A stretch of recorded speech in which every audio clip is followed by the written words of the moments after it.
Oui, les conséquences du réchauffement climatique frappent d'abord celles et ceux qui sont déjà dans la précarité, qui sont déjà fragiles, alors qu'elles et ils en sont les moins responsables.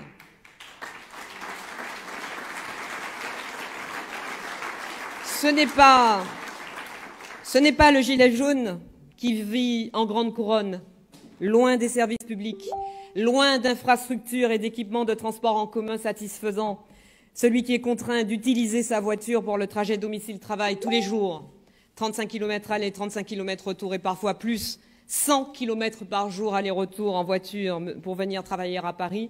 C'est ce que me disait récemment un agent de propreté qui vit hors de l'Île-de-France dans l'Oise parce qu'il n'a même pas les moyens de se loger aux confins de l'Île-de-France. Ce n'est pas lui, non, celui qui roule au diesel parce que c'est moins cher, qui chauffe son pavillon mal isolé avec une chaudière au fioul. Ce n'est pas non plus l'infirmière, elle aussi contrainte d'utiliser une voiture tous les jours, elle aussi vivant dans un appartement mal isolé, mal chauffé à l'électrique. Ce n'est pas elle.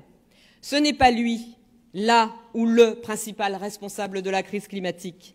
Ce n'est pas l'infirmière du Val d'Oise, ce n'est pas l'artisan plombier des Yvelines, ce n'est pas la travailleuse sociale qui vit dans l'Essonne mais travaille aux portes de Paris qui émettent le plus de gaz à effet de serre. Mais ce sont bien eux qui subissent la précarité énergétique, les effets de la pollution de l'air, les conséquences sur leur propre santé et celles de leurs proches des particules ultra-fines produites par leur propre voiture.